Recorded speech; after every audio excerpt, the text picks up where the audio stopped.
Hello, Greta. Welcome back, Greta. In the middle. Could you tell us how the last few hours were? On international waters, we were illegally attacked and kidnapped by Israel and taken against our will to Israel, where we were detained.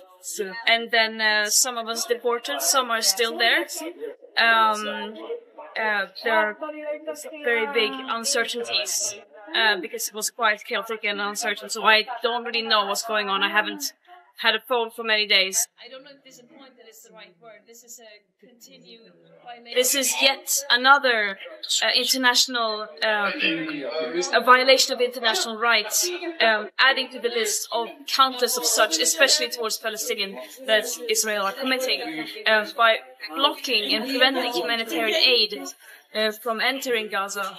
That is illegal. Yeah, they probably have posted lots of PR stunt videos.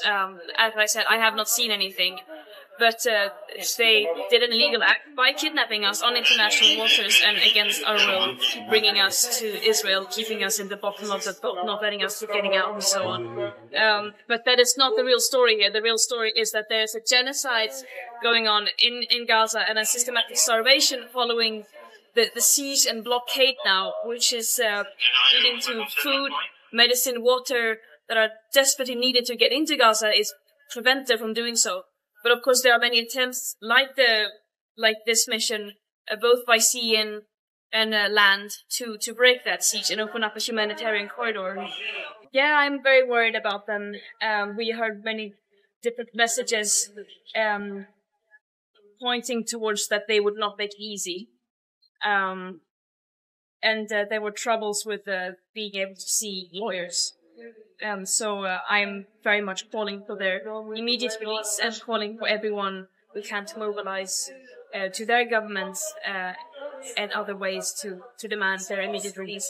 And of course to demand not only humanitarian aid being let into Gaza, but also a ceasefire, but most importantly an end to the occupation and an end to the systemic oppression and violence that Palestinians are facing on an everyday basis.